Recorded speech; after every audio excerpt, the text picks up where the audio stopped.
Baik, Assalamualaikum warahmatullahi wabarakatuh. Kembali lagi investigasi channel hadir. Pada kesempatan sore hari ini kita akan membahas bagaimana dunia kontraktor yang saat ini dalam dunia kesuan disebabkan begitu banyaknya aspek yang harus diperbaiki dalam dunia kontraktor ini. Pada kesempatan sore hari ini kami sudah kedatangan tamu narasumber kami, bintang tamu kami. Beliau adalah Bapak Insinyur Haji Sutrisno, Ketua Gapexindo Sumatera Barat. Di sebelah kiri saya, selanjutnya juga telah hadir Ketua Gapexindo Kota Padang, Abangda Insinyur Erwin Israeli IPB. Selamat sore, Abangda. Selamat sore, Pak. Selamat sore, Pak. Telah Ya. hadir di investigasi channel. Ya, terima kasih undangannya.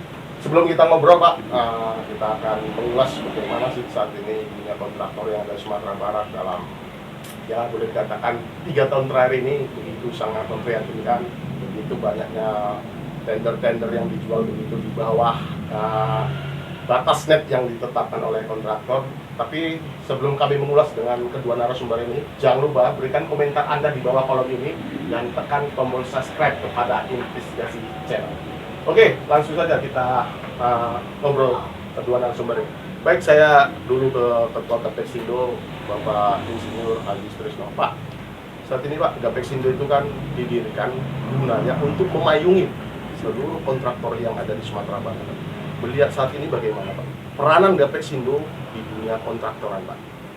Ya, yang pertama terima kasih atas kesempatan yang diberikan kepada kami ini mewakili ini dari sekian banyak pengurus, tapi saya sempatkan hadir dengan Ketua DPC Kota Padang yang beberapa waktu yang lalu juga sudah pernah mengeluarkan statement.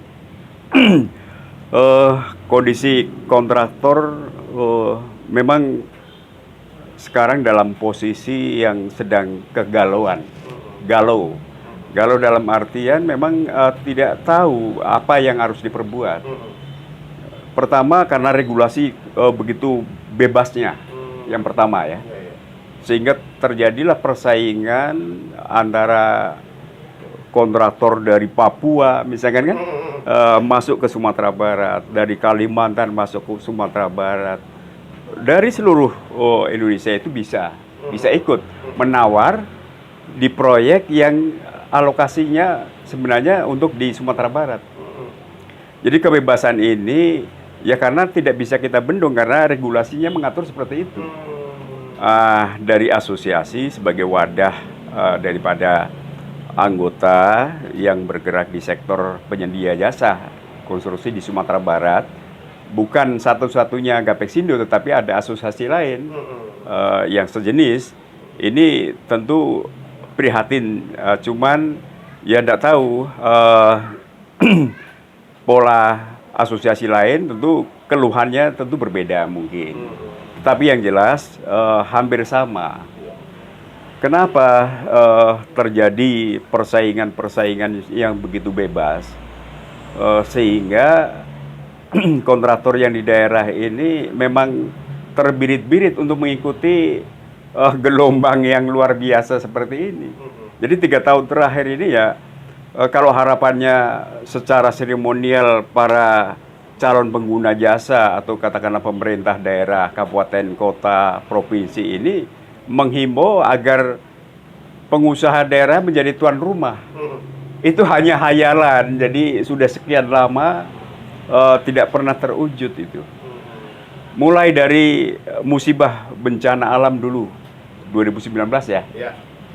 Itu pun juga kita hearing di DPR, kita sampaikan karena ada satu statement prioritaskan untuk pengusaha daerah untuk mengerjakan, mengembalikan infrastruktur yang sudah morat-marit pada saat itu.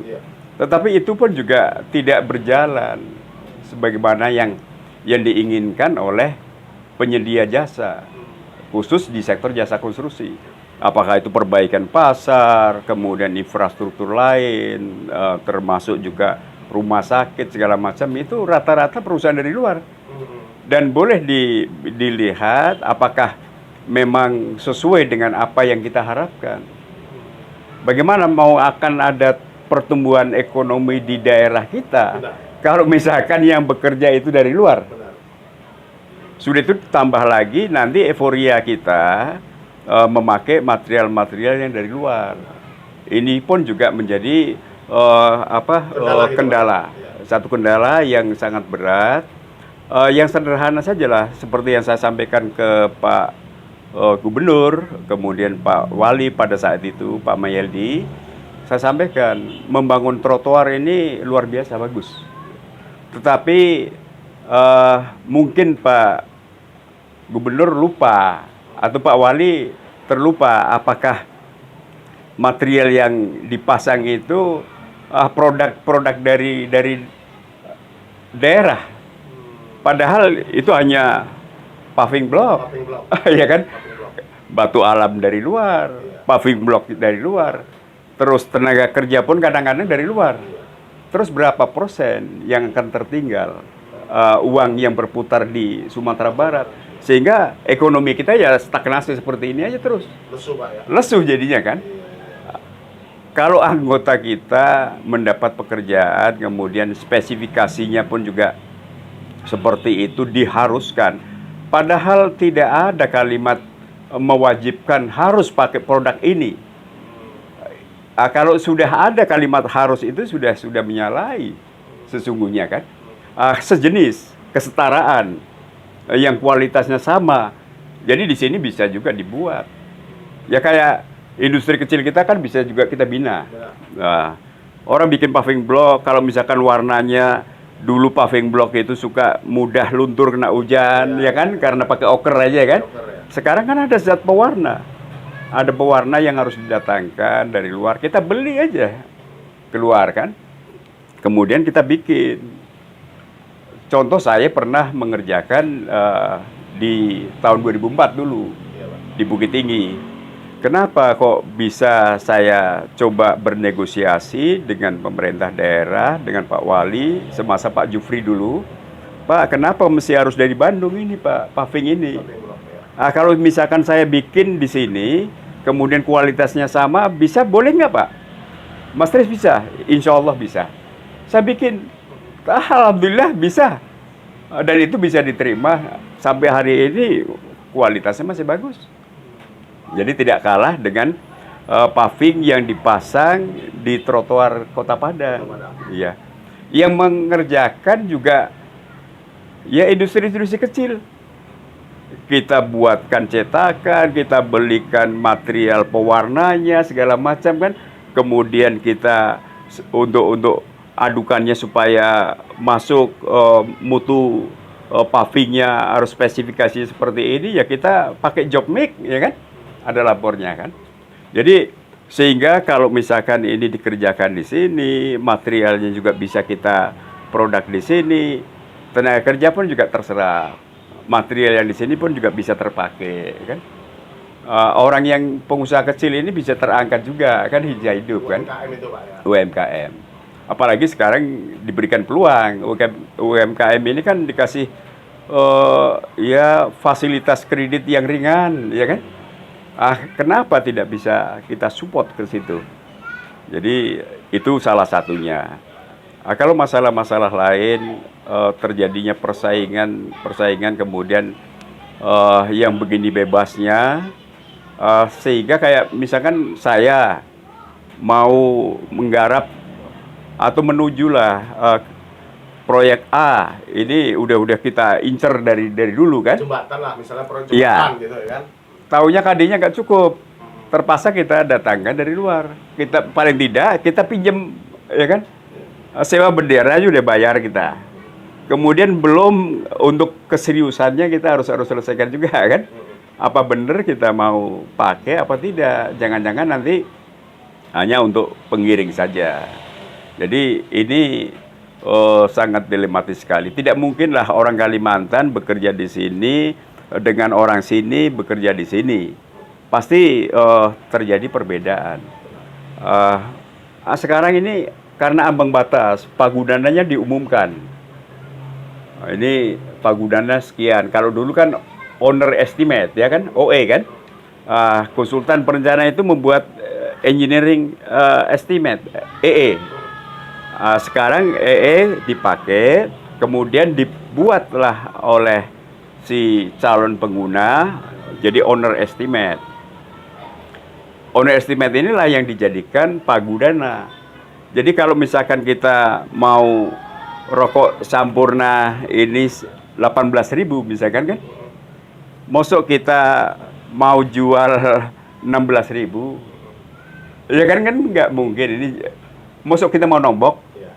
Pak, dulu Ya. Pak, ini Ya. cukup menarik yang Pak sampaikan bersama Bapak Ketua Pak Trisno ya, sebagai Ketua KPSI Sumatera Barat. Pak, penyelenggaraan masalah pelelangan ini Pak, kenapa kita selalu kalah Pak? Apa yang menyebabkan kita kontraktor kantor Sumatera Barat maupun yang ada di Kota Malang? Apakah dengan harga kita tawarkan begitu tinggi atau makanya proyek-proyek ini sering jatuh ke kontraktor luar Pak?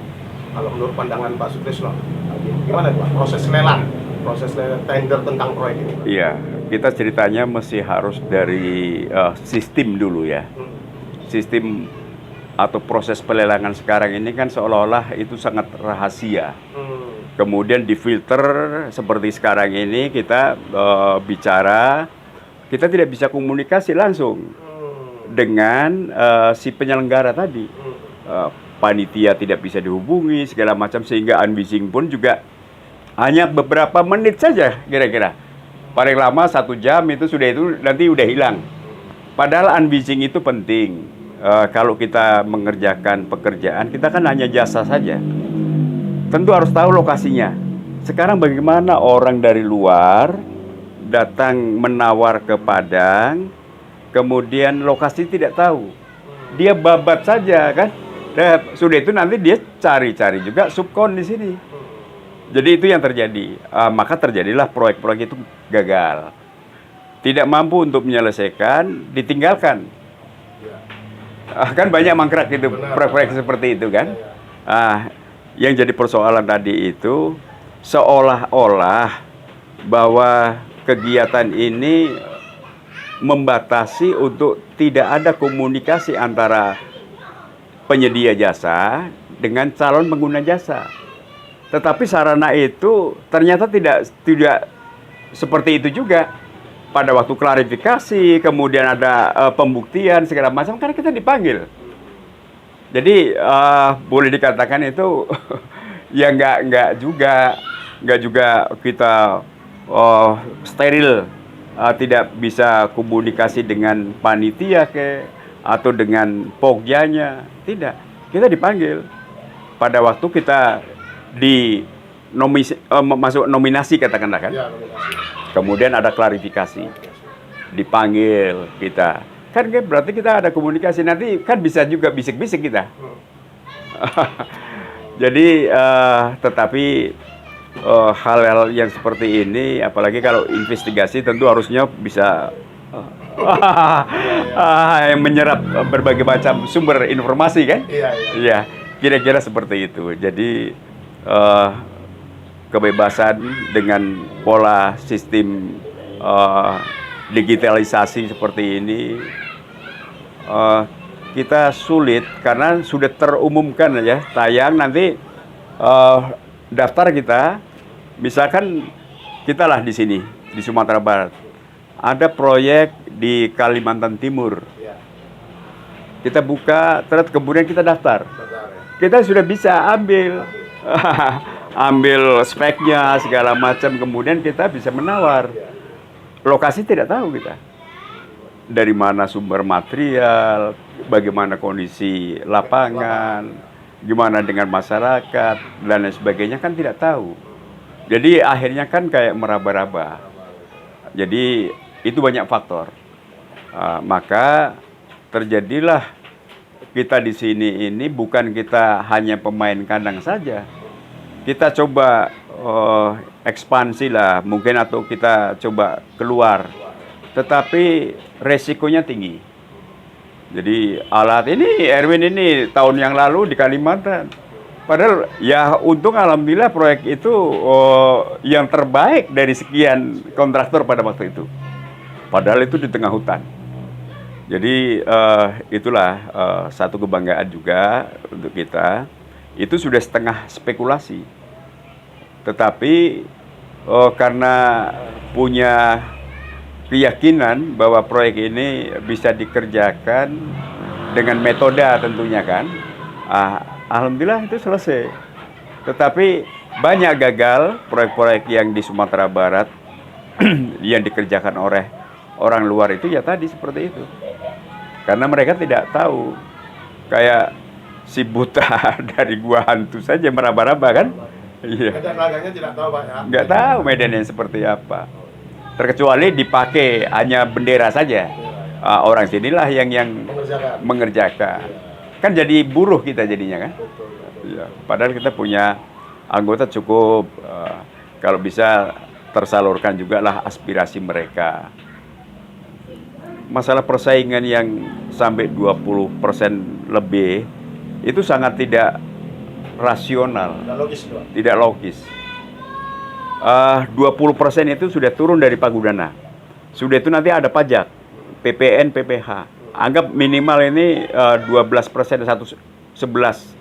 Anggaplah 11 atau 11,5%. Sudah 31 ya, atau 32%. Sudah itu nanti biaya administrasi dan lain sebagainya berapa. Jadi untuk mobilisasi dan lain sebagainya, jadi overhead kita nggak ketutupi, nggak berapa kira-kira yang akan dicadangkan untuk overhead tadi. Jadi mengaruhi kualitas apa Pak? Pasti itu Pak ya? Sebenarnya kualitas kita mau tidak mau resiko, karena ada pengawas. Jadi kontraktor itu nggak bisa main-main, nggak bisa macam-macam, karena ada yang ngawasin, terkecuali ada persekongkolan. Kalau persekongkolan berisiko, apalagi situasi seperti sekarang. Jadi kontraktor itu si malakama, mau kita bermain-main, menjatuhkan kualitas, kita kena. Paling tidak perusahaan kita di blacklist, kemudian sampai nanti ke arah tergiring pula sampai ke pidana. Kalau sudah ada menyimpang gitu kan. Jadi kontraktor sebenarnya kita hanya menjalankan saja. Ada yang ngawasin, ada yang menginvestigasi, macam-macam kan. Jadi kontraktor nggak bisa main-main sebenarnya. Kira-kira itu. Oke, ya. Oke, sekarang saya ke Bung Erwin lah, sebagai Bang Erwin sebagai ketua Perpeksindo Kota Padang. Kita tahu sendiri Bang, kapasitas Abang sebagai ketua. Ya, karena pembangunan kan pada dasarnya Padang itu ibu kota provinsi, etalasenya Sumatera Barat. Melihat kondisi saat ini pembangunan di Kota Padang, ya boleh katakan 3-4 tahun ini sangat menurun dengan ya sebelum pandemi juga COVID-19 kita. Apa yang terjadi sebenarnya Bang? Kalau masalah proyek-proyek di bawah naungan Perpeksindo ini sering kalah bender. Apa karena harga itu yang begitu rendah ditawarkan oleh penyelenggara gitu? Gimana itu Bang? Baik, terima kasih Pak Herman, ini sangat menarik ini ya. Jadi kita diundang ini. Selamat sore juga pada semua pemirsa TV channel investigasi ya. Kita diundang di sini. Baik, menyikapi pertanyaan dari Mas Herman tadi. Sebenarnya begini, kita melihat beberapa tahun kebelakangan ini, itu tren ya. Tren yang terjadi itu kalau bangunan gedung itu 20%. Terus bangunan sipil, bendungan irigasi itu udah 30 lebih. Nah, persoalannya apa? Sebenarnya persoalan ini karena tidak sinkronnya antara ini dinas terkait dengan Pokja, dengan panitia. Belakang ini kita dengar itu ada yang diserang dari masyarakat setempat, supplier menyerang ke dinas, yang materialnya belum dibayar, upah tukang belum dibayar oleh kontraktor. Ini kan dilema. Ya, harusnya menurut kami ya, tadi juga sudah disampaikan oleh Pak Tris, itu ketika penawaran itu, tolong Pokja itu lebih selektif. Jangan ketika harga terendah terus yang dimenangkan. Nah ini kan jangan-jangan misal peserta ada katakanlah 50 ya, 50 badan usaha atau perusahaan yang ikut lelang. Untuk ikut lelang. Iya. Kontraktor itu sebenarnya sudah menghitung HRP. HRP sudah dihitung, mereka misalnya sanggup katakanlah di angka 20%. Itu udah yang maksimal rencana anggaran pelaksanaan mereka, dia sanggup 20%. Kemudian ada kontraktor rekanan lain yang mungkin bisa menawar 25%, 30%. Ini dasarnya apa? Ya kan? Jangan gara-gara kita harus menangkan nomor yang misalkan yang mereka memang harus 20% itu di angka nomor 20, urutan ke-20. Mereka takut disanggah. Akhirnya yang 30%, yang terendah yang dimenangkan. Menangkan. Padahal ini kan bermacam. Iya. Ini tadi udah disampaikan Pak Iya. Tris. Ah, ah. Perencana itu sudah bikin HPS sendiri. Ya, dengan harga satuan terbarunya, Terbaru, ya. mereka sudah itu. Kenapa bisa kita turunkan sampai 30%? Kalau bicara kualitas, berarti kita bicara harga. Ya. Nah, ini kalau sampai 30%, ya sama tahulah mungkin kawan-kawan kita di lapang itu hanya untuk sekedar dapat pekerjaan, menggaji karyawannya. Keuntungan itu belum pasti. Pasti. Nah, kita masih nggak sanggup kita melihat seperti itu. Harusnya sekarang itu kita ya ke depan ini kan lelang 2022 ini supaya Pokja itu lebih selektif. Artinya ketika terjadi memang penawaran terendah diundang untuk klarifikasi kewajaran harga, jangan harga material yang ditanyakan ke kontraktor. Mereka lupa kalau di situ komponennya ketika kita menulis analisa satuan SNI, itu yang kita hitung itu sampai mandor. Sementara ketika pelaksanaan itu ada pelaksana, ada set manager, Iya. ada keuangan, lengkap, Lengkap. ada logistiknya. Itu gajinya dari mana? Iya, iya. Jadi mereka harus menghitung itu, harus masuk komponen itu. Jangan, oh ketika kita panggil kontraktor, klarifikasi, ini oh saya punya peralatan sendiri, saya bisa. Dasarnya apa? Dasarnya apa, ya? Ini harus selektif. Kalau dulu kan memang ada dibatasi range-nya ya Pak ya. Iya. 20% itu maksimal. Kalau lebih jangan dievaluasi. Karena akibatnya apa? Akibatnya nanti pelaksanaan konstruksi yang terjadi, katakanlah di Kota Padang, kita bicara Kota Iya, Padang. Padang, ya. Coba lihat kondisinya. Siap oke, tapi kualitasnya bagaimana? Atau ada yang tidak siap. Iya. Nah, ini yang harus peran kepala daerah apa segala macam pihak terkait, termasuk kita lintas asosiasi Pak ya, harus menyuarakan ini gitu.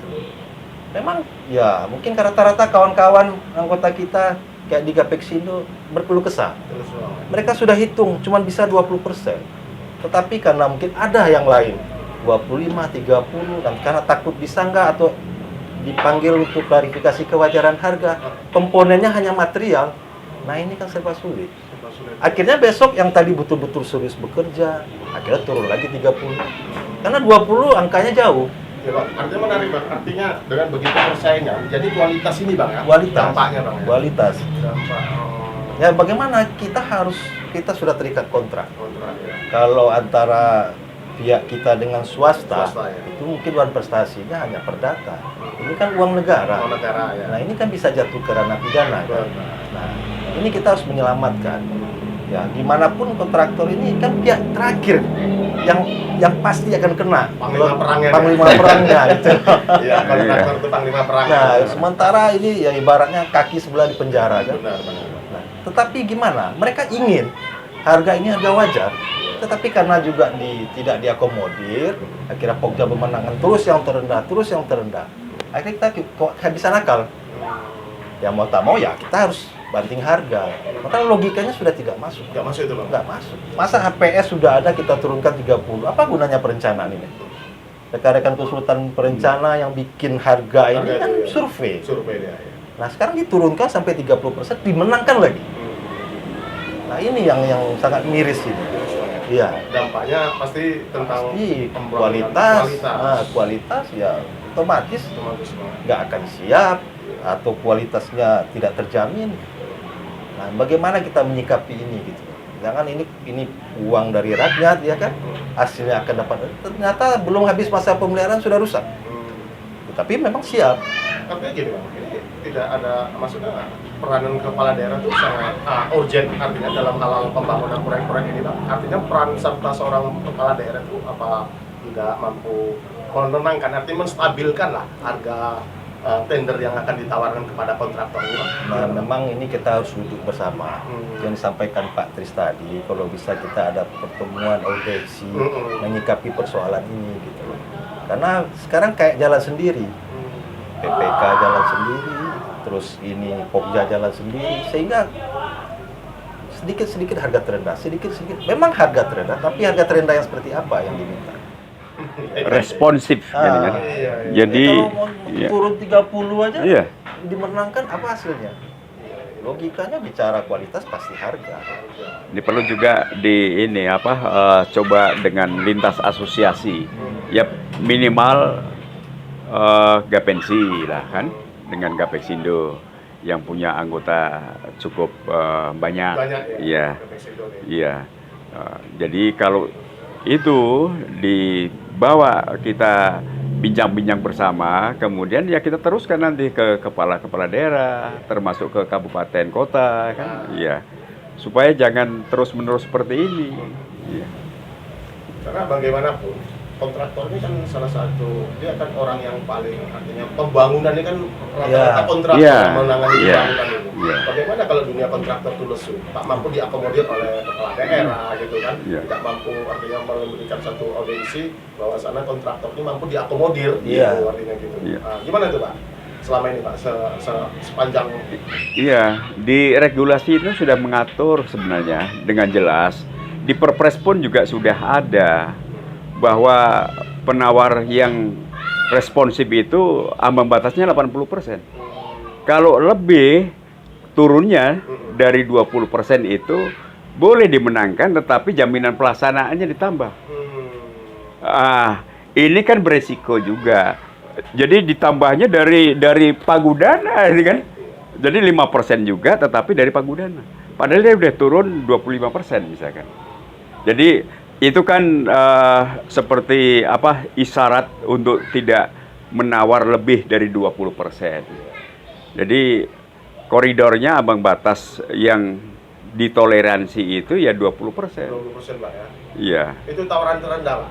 Iya, iya.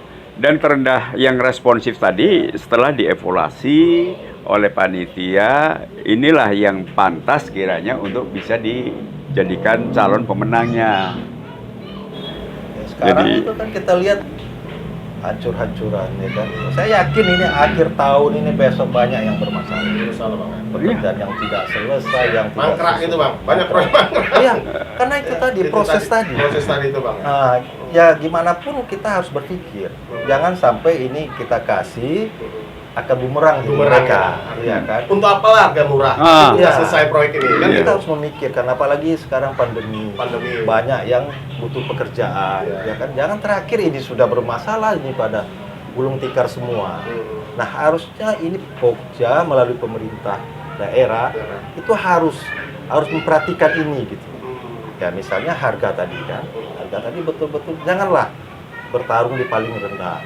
Harga terendah sampai 30% tidak akan siap bekerja. Dari APS sampai 30% belum pajak yang akan kita kenakan. Belum lagi tenaga kerja yang di luar hitungan analisa. Analisanya sampai mandor, kepala tukang mandor.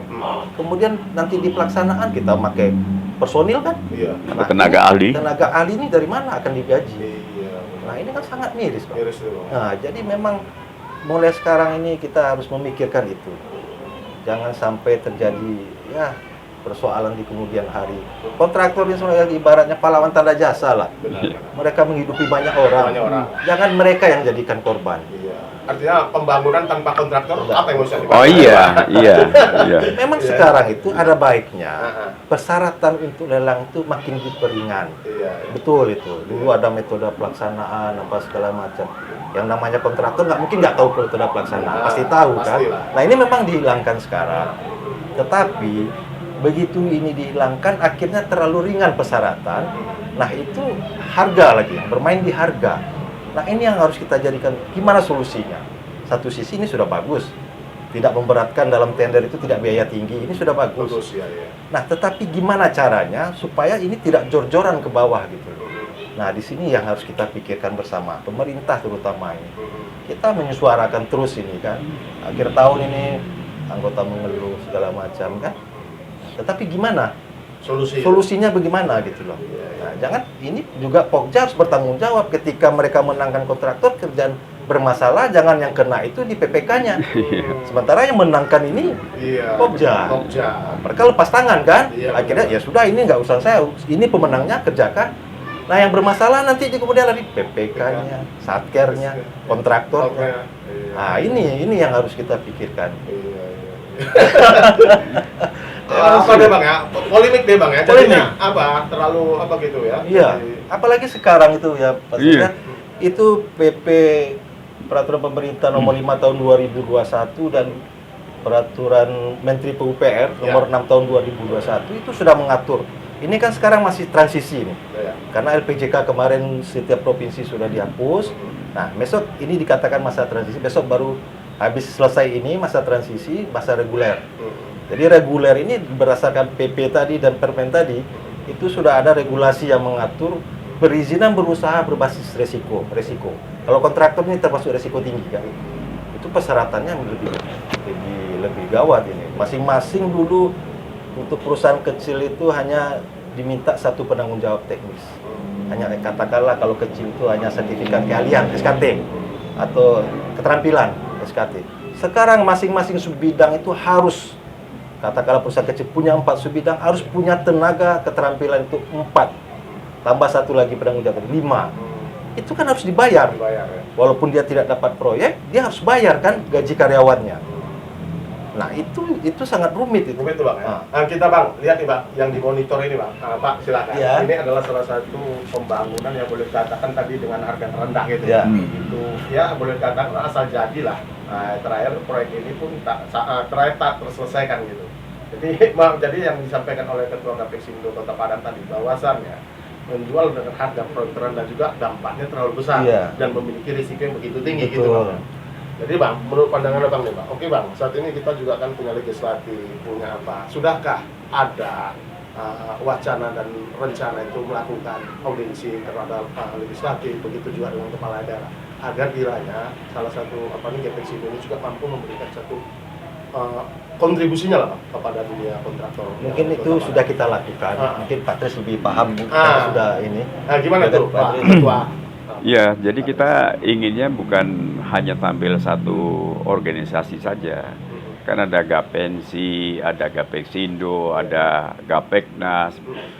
Ini masih harus kita bersama-sama minta hearing paling tidak dengan DPR. Sampaikan aspirasi ini.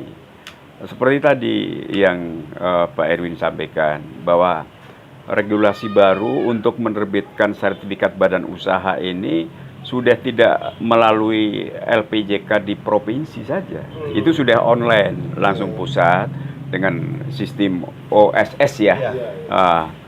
Itu badan usaha sudah bisa aja dari rumah ngurus sendiri kan? Online lah, secara online. Tetapi yang jadi persoalan sebenarnya bukan masalah itu saja. Ini regulasi ini baru diterbitkan, nanti ada yang lain, yang terus-menerus akhirnya kita ngurusin administrasi saya terus. Kapan kesiapan kita untuk mengarah yang lebih profesional katanya kan? Kan dari tahun ke tahun ini grafiknya kan mestinya harusnya kurvanya itu naik gitu kan? Tetapi sekarang ini landai bahkan meluncur turun ke bawah. Jadi karena banyaknya aturan-aturan tadi, yang jadi persoalan, DPR ini kurang begitu peduli terhadap bagaimana profesi yang di bidang konsultan ataupun penyedia jasa kontraktor tadi. Sekali-sekali mestinya kan harus ada dihimbau juga. Baca juga lah undang-undang di jasa konstruksi, ada undang-undang nomor 2 kan. Kemudian peran daerah pun juga ada. Saya sampaikan kepada Pak Gubernur waktu itu, Pak Gub, coba mulai tahun 2022, paling tidak 2022 ini batasi kontraktor dari luar itu difilter, di stop dulu. Terkecuali yang pangsa pasarnya atau nilai pagudananya itu besar, multias atau nilainya di atas 100 miliar, silahkan. Tetapi untuk menengah ke bawah diatur, karena diperbolehkan di dalam Undang-Undang Nomor 2 itu, di Undang-Undang Nomor 2 itu kan Undang-Undang Jasa Konstruksi. Itu mengatur kepala daerah, bupati, wali kota, gubernur itu boleh mengatur regulasi untuk pengadaan barang jasa lainnya, khusus yang dibiayai oleh anggaran APBD. Iya. Itu coba nanti kita kutip ya kan. Kenapa selama ini masih juga terbuka? Biar nilai 50 miliar juga ditayangkan untuk ke nasional. Cukup aja di regional kita di sini, lokal saja ini kan. Ya itu. Jadi keberanian itu, maka kita perlu bicara dengan gubernur, bupati, wali kota, kejaksaan tinggi, kejaksaan negeri, kepolisian. Ini mesti harus klop kita. Harus bicara supaya ada sudut pandang, supaya jangan ada multitafsir. Nanti kalau seperti ini disalahkan ini, bupatinya salah ini, melanggar katanya kan. Padahal ada regulasi. Belum tentu dari pihak kejaksaan atau kepolisian itu membaca undang-undang jasa konstruksi. Ini yang mesti harus kita transfer, ya bukan ilmu, itu sudah diundangkan kan, semuanya harus tahu kan, gitu kira-kira seperti itu. Nah, ini yang saya nanti akan coba ingatkan kembali ke Pak Gubernur, paling tidak buatlah kebijakan, kemudian ada regulasi, diinformasikan ke seluruh daerah, kabupaten, kota se-Sumatera Barat, 19 kan? 19 kabupaten kota. Termasuk juga kayak pemberian waktu pelaksanaan untuk menyelesaikan pekerjaan di luar tahun anggaran. Yang di Perpres itu 50 hari, sudah itu ada edaran Menteri Keuangan, bisa jadi 90 hari. Sudah itu ada juga peraturan gubernur nomor 54 pada waktu itu. Itu diperbolehkan sampai 90 hari. Tetapi tetap saja yang jadi pesakitan kontraktornya. Dikasih waktu mulur, bayarnya pun juga setelah dianggarkan, sudah itu dikenakan denda. Tetap aja dihitung berapa waktu yang terpakai. Disitulah kan mesti harus ada sinkronisasi. Jadi penafsiran tadi mesti harus orang teknik yang bicara, bukan di sektor ekonomi saja. Tetapi ini teknik harus bersuara karena waktu yang tersedia itu tidak memadai untuk mengerjakan satu kegiatan yang nilainya 10 miliar, misalkan kan, pekerjaan sedikit agak rumit, kemudian waktunya cuma 3 bulan. Berapa belanja per hari? Kan itu kira-kira kan? Belum nanti ada pekerjaan finishingnya.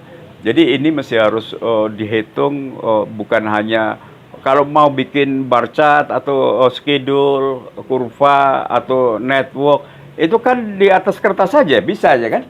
Cepat, selesai nih. Ini yang masa kritis. Tapi untuk realisasinya tidak sama. Implementasinya tidak akan selalu sama.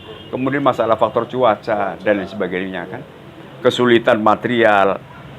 Nanti kalau kita beli material yang tidak begini, nanti katanya ini yang tidak punya izin, kan susah jadi kan. Gini, Pak, saya bisa tangkap bahwasannya kalau orang kontraktor itu kan orang lapangan. Terkadang kita kan kalau para macam Pokja tadi, macam mereka kan orang di atas meja, orang kertas istilahnya, nulis dalam kertas. Tapi sesuai realita yang di lapangan, terkadang sering meleset gitu, Pak. Betul. Karena itu tadi, Pak. Karena kalau kontraktor ini kan angkanya itu sudah dihitung secara up to date gitu kan. Memang angka keberapa ini itu memang sudah dihitung secara memang matang gitu.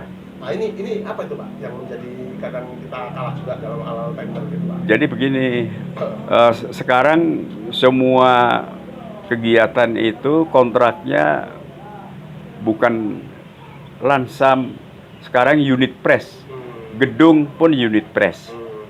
Jadi saya pernah menyampaikan, kalau gedung ini bisa dibagi dua, Pak. Kontraknya harus gabungan antara lansam dan unit price. Mereka ketakutan kalau misalkan ada nanti BPK masuk segala macam, ngukur lantai gitu kan. Lantainya 4 kali 5, kan harusnya 20. Tapi setelah diukur di situ ketemunya 4,6 misalkan kan. Kali 3,7. Ya karena teknik kan, bahasa teknik itu kan beda. Yang diukur As. BPK di sini pikir ini as. Kalau yang teknik kan di as ini. Iya, iya, iya. Jadi 5 meternya ya 5 meter dari as ini, Dari as. bukan dari pinggiran tembok. Disitulah yang jadi akhirnya multitafsir. Multitafsir, ya. Iya. Jadi akibat dari pemeriksaan BPK, kemudian nanti muncullah rekomendasi, ada temuan segala macam. Padahal tidak, ya kan? Itu yang jadi persoalan. Apalagi sekarang kan ada kadang-kadang di waktu pelaksanaan lelang itu pemenang itu ada titipan lagi. Nanti Partai-partai politik iya. ya kan. Kadang-kadang ini yang harus kita sambil minum ya. Itulah, Sambil- ini ya. Aja Jam, ini menarik Bang, karena ya ini kita udah rahasia umum juga ya. Kita sudah melihat kadang kepala daerah itu tersangkut dengan kasus korupsi. Iya. Artinya begitu mainkan dia dengan para proyek-proyek ini gitu Bang. Sekarang saya mau tanya Mas, dan kalau bisa kalau istilahnya Bang Erwin juga nggak keberatan, pernah nggak Bang Erwin mengalami pesanan gitu Bang dari ya boleh katakan orang-orang tertentu lah gitu.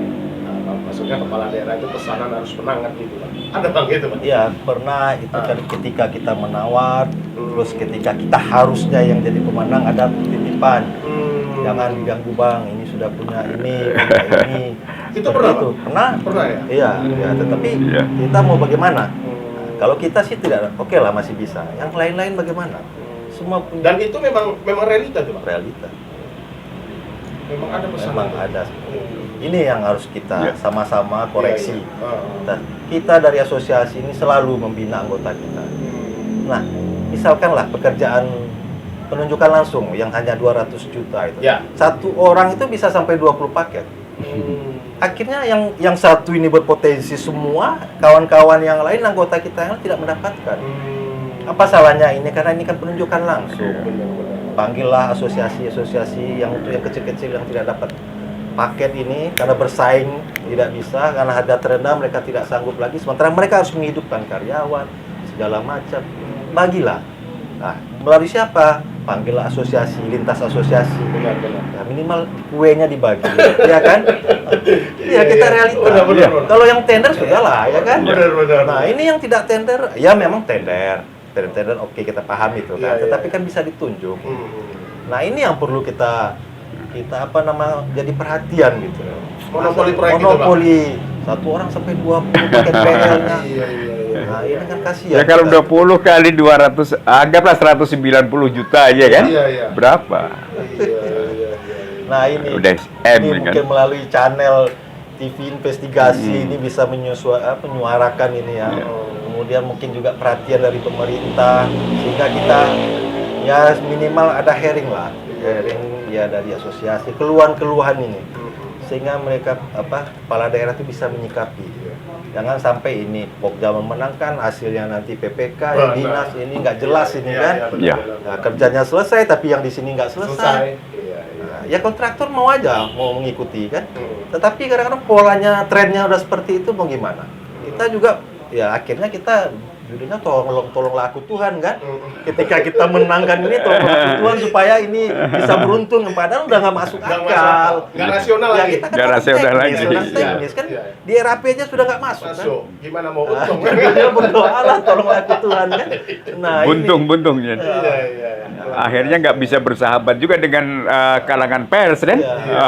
Gimana Akhirnya- mau ngasih apa-apa? proyek ini tertutup kan. Iya. Iya.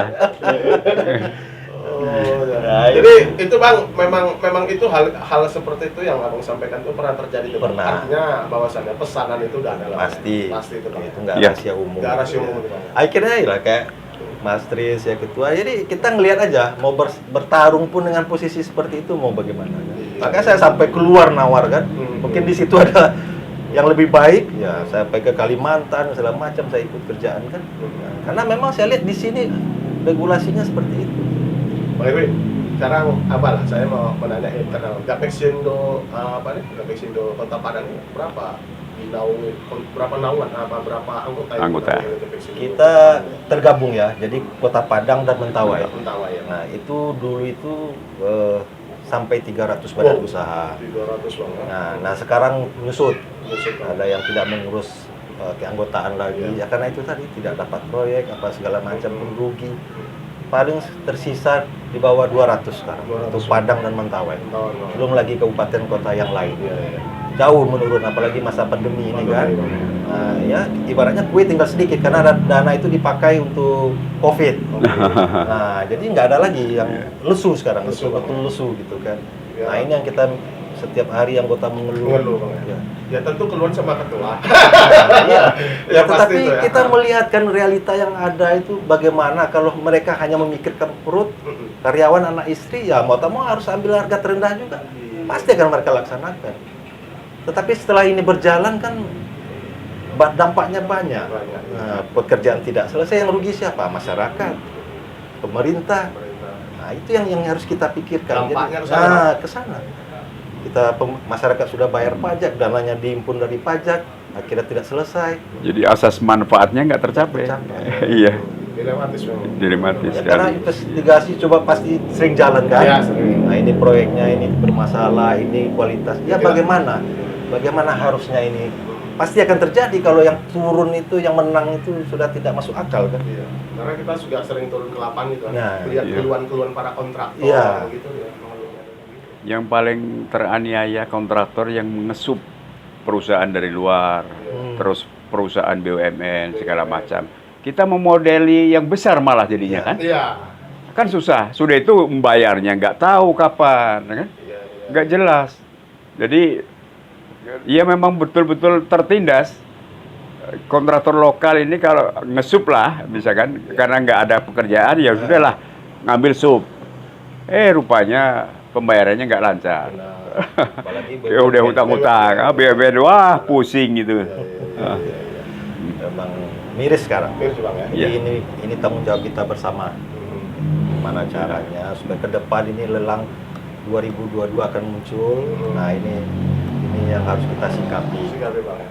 Makanya kita juga dengan Mas Lis sudah apa langkahnya. Kalau bisa minta tolong juga dihubungi nanti Gapensi. Sudah itu nanti kita coba akan hubungi juga Gapensi. Kita minta waktu hearing kita ke DPR. Iya. Supaya kita menyampaikan ini aspirasi anggota sudah keluh kesah. Iya, betul. Apakah ia benar terfikirkan atau tidak. Karena mereka yang di DPR ini kan banyak juga yang kontraktor itu. Benar. Kan harus tahu kan sebenarnya. Karena gini Pak, apabila pembangunan itu sering pembangunan istilahnya kan, putaran uang itu kan kencang dia Pak. Kencang. Karena di Iya. putaran uang itu, pembangunan itu kan di putaran uang Iya. yang cepat Iya. dia apanya gitu. Serapan dananya. Mall, bangun apa Iya. gitu kan. Uangnya itu kan putaran kencang ya. Sejauh ini Bang, udah hampir berapa tahun Bang lesunya Bang punya kontraktor ini Bang? Yang jelas sejak pandemi ini makin menjadi Makin menjadi. karena 3 tahun terakhir inilah. sebagian dana itu kan di awal sudah tersedot ke COVID. Nah, jadi sehingga paket yang mau dilelang itu hanya sedikit. sedikit ya. Sementara yang mau ikut banyak. Ini kita bicara bukan hanya untuk mencari kaya, tapi masalah perut. Perut. Ya. Nah, kalau kita sudah tidak makan, tentu kita lakukan apa cara. Kalau memang trennya sampai 30%, mungkin sampai besok saya yakin sampai 50% nih kalau dibolehkan sampai 50% orang turun ini. Karena udah persoalan perut. Nah, Artinya kalau kualitas sudah nggak Udah lah. terpikirkan lagi ya ya, Bang. paling ya sudah urusan belakang pasti berpikirnya Berpikir seperti itu. gitu. Kalau memang harus kena ya urusan belakangan, penting perut dulu. Pasti pikirnya seperti itu. Iya, gali lubang tutup lubang. Ya.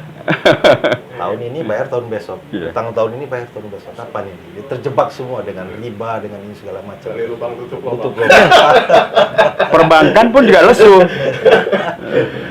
Iya, luar biasa. Iya. Keluhan para kontraktor ya. Artinya ini kan pemirsa investigasi bahwasannya beginilah. Jadi jangan kita memandang dunia kontraktor itu begitu wah, begitu mewah. Mereka juga merasakan begitu sangat luar biasanya perjuangan mereka ini untuk membangun, harus berhadapan dengan begitu rumitnya regulasi yang telah dibuat oleh ya. Terkadang mereka ini sendiri pun juga menghadapi hal sesulit seperti itu. Pak Tris, ini Pak Tris, sejauh ini lah Pak Tris ya, kita sudah bicara tadi kan begitu ya lesunya dunia kontraktor Sumatera Barat 3 tahun sampai 4 tahun terakhir ini. Pak, apa sih Pak yang akan dilakukan langkah terdepan Pak Gapeksindo Sumatera Barat nanti sama Bang Erwin juga kapasitasnya sebagai Ketua Gapeksindo Kota Padang. Apa Pak yang akan dilakukan Pak? Iya. Melihat kondisi saat ini Pak.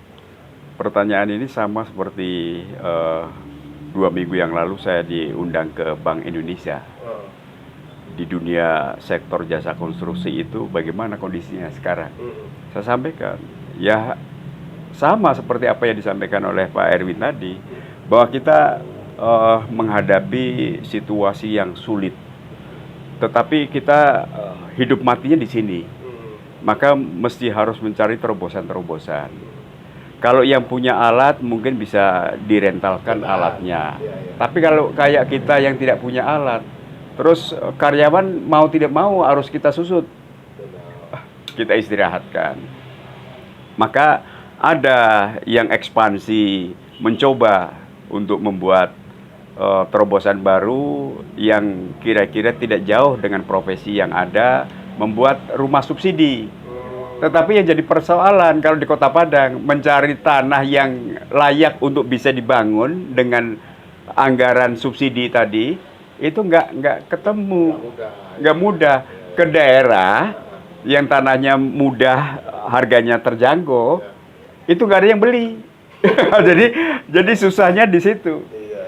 Jadi sekarang orang pedagang bahan bangunan pun juga ngeluh. Kontraktor apalagi, kemudian pengembang juga sulit. Kalau mau di Kota Padang, mau bikin rumah subsidi, rugi mereka. Maka mesti harus yang menengah ke atas. Tetapi siapa yang mau beli? Kan itu juga jadi persoalan. Kita mau coba spekulasi ambil kredit bank, KPR katakanlah kan. Tetapi problemnya di tanah. Kalau tanah sudah mau cari tanah lebih dari 1 hektar itu udah sulitnya setengah mati di Padang. Iya, khusus di Kota Padang lah ini kan. Jadi ya nggak tahu apa yang akan kita kerjakan nanti. Tetapi paling tidak ya kita menghibur mereka saja, anggota kita sabarlah. Mudah-mudahan kan kita nggak musim hujan terus, nanti ada kemarau, nanti hujan lagi, kan kira-kira kan seperti itu kan.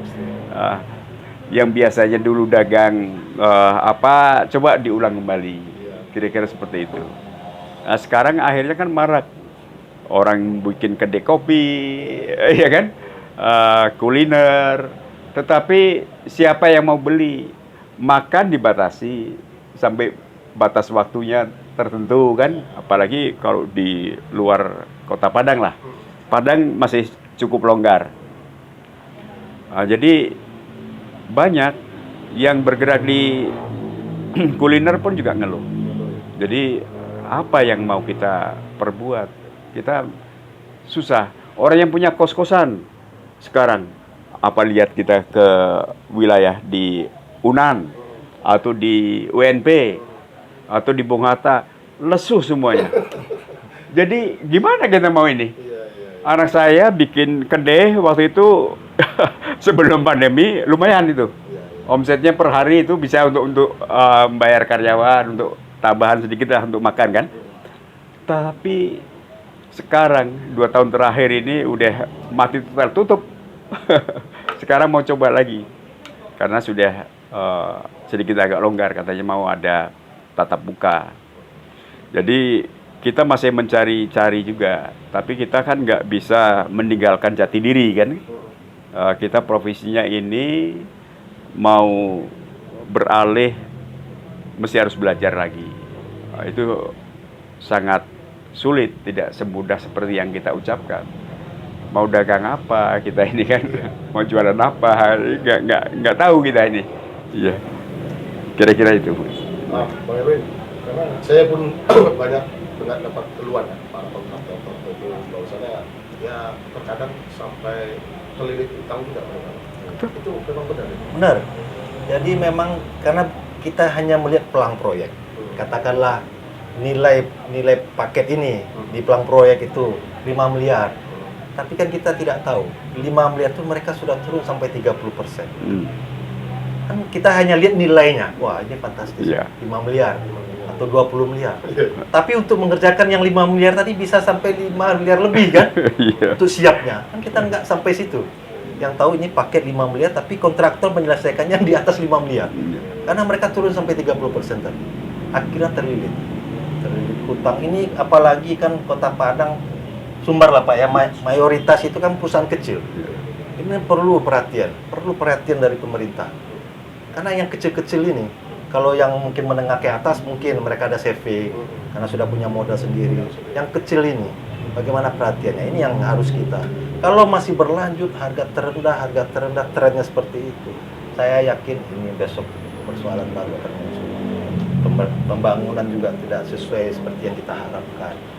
Bang, artinya gini, Gapexindo Kota Padang tuh artinya kapasitas secara personal kontraktor tuh berbeda-beda tuh Bang. Maksudnya ada yang boleh dikatakan dia mampu, ada yang tidak mampu, kontraktor yang belum terlalu mampu, contohnya belum punya alat, itu ada tuh Bang? Ada. Di Jadi Gapexindo tuh, kita kan berdasarkan nanti tingkatannya. Oh. Jadi kualifikasinya, Iya. karena ada kecil, menengah dan besar. Oh. Jadi rata-rata kalau untuk Kota Padang Mentawai, tapi saya rasa kabupaten kota itu rata-rata kecil.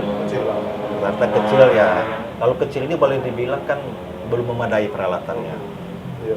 Karena ya bagaimana mau beli peralatan untuk bayar Karyawannya sudah syukur kan? Nah, akhirnya terjebak kan. Iya. Nah, jadi mau tak mau ya karena ini profesi. Bang.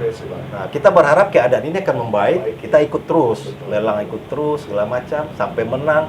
Ya itu terakhir, tolonglah aku Tuhan, jangan sampai rugi, kan begitu. Iya.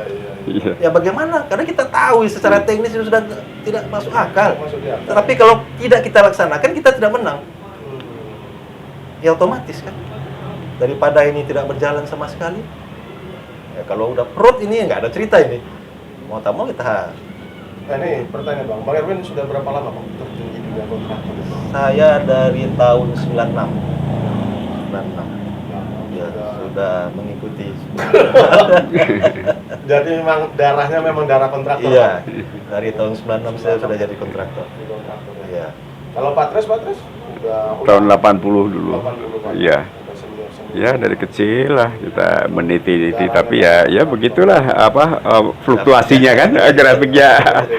Sekarang ya stagnasi ini. Udah memahami kali lah dunia kontraktor. Iya. Jadi Bang, oke lah Bang, karena kita juga di Batas Saudara waktu apa yang bisa Bang sampaikan ke publik, khususnya pada instansi terkait dengan hal ini Bang. Saya persilakan dulu Bapak Baik, terima kasih. Gapexindo Sumatera. Pertama, saya ingin menyampaikan mewakili kontraktor lah, khususnya anggota Gapexindo Sumatera Barat.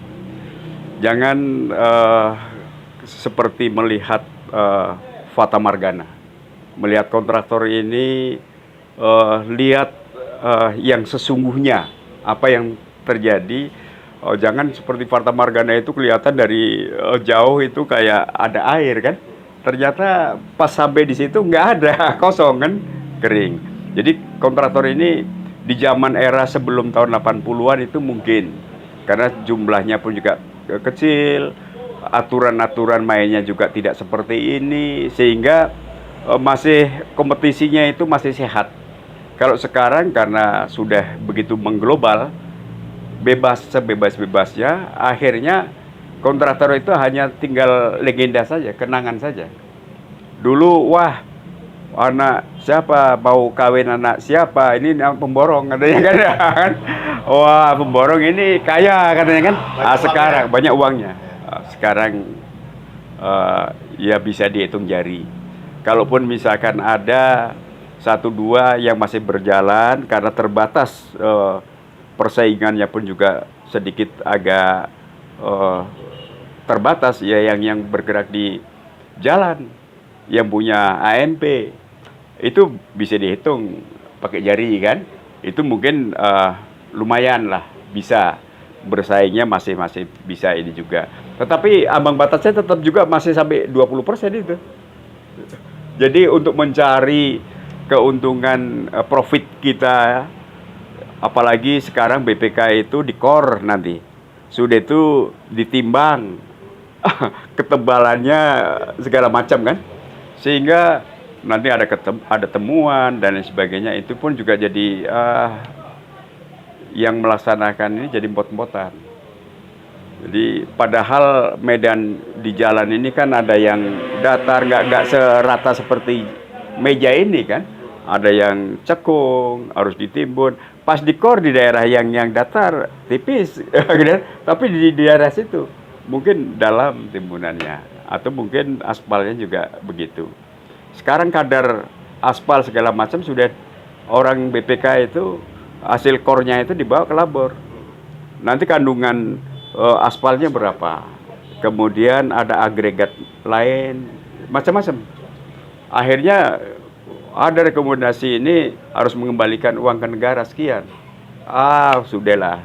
Itu banyak yang ngeluh seperti itu. Anggota kita banyak seperti itu.